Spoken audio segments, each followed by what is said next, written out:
Now let's talk about the crisis at the Adani Group, still unraveling. In recent days, Adani has tried to ease pressure. The company will pay off some loans early, loans worth $1.1 billion, and this has helped. Some of the bleeding has stopped, but the row is far from over. It has spilled into the Indian Parliament. Yesterday, Congress MP Rahul Gandhi attacked the government. He questioned Prime Minister Modi's links to Gautam Adani, the chairman of the Adani Group. Today, the Prime Minister responded. इतनी बड़ी भयंकर महामारी, बटा हुआ विश्व, युद्ध के कारण हो रहे विनाश, अनेकों देशों में अस्थिरता का माहौल है। ऐसे समय में भी देश दुनिया की 5वीं बड़ी अर्थव्यवस्था बना।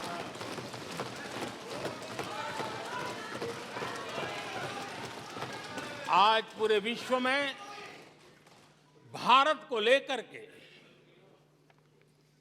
पॉजिटिविटी है, एक आशा है, भरोसा है। And we haven't heard the last of this.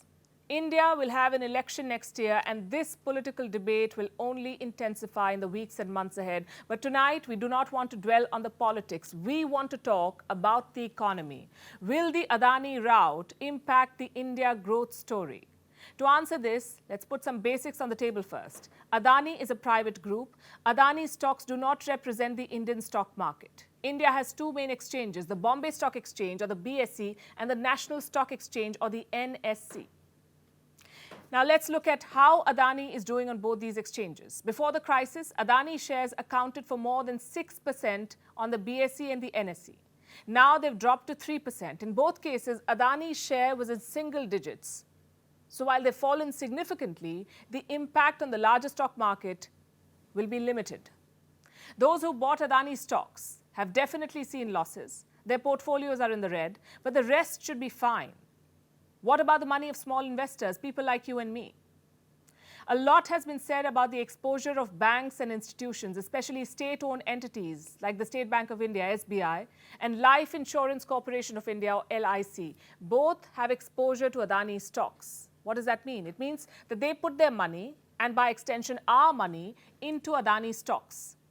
Banks like the SBI have lent money to the Adani Group. This money is the one that comes through fixed deposits. It's our money.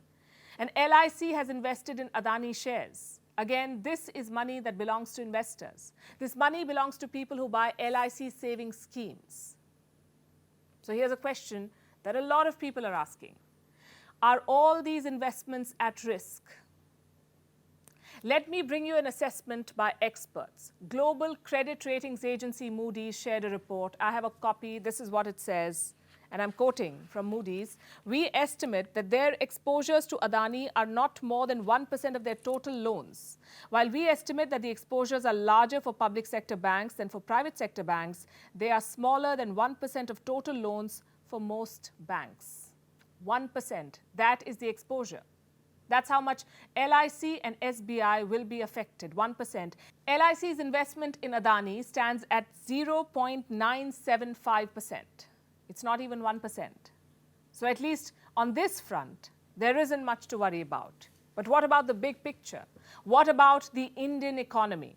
India's finance minister has spoken about this. Let me quote from Nirmala Sitharaman. Foreign exchange reserve in the last 2 days has gone up by $8 billion. Neither our macroeconomic fundamentals nor our economy's image have been affected. Now you could say she's part of the government. Of course, she'll say this, and you'd be right. So we also looked at what industry stalwarts are saying. Veteran banker Uday Kotak says he doesn't see any quote-unquote systemic risk to the Indian financial system. Industrialist Anand Mahindra has advised, never ever bet against India, he said. India Inc. sounds upbeat, but that is not to say that there's nothing to worry about.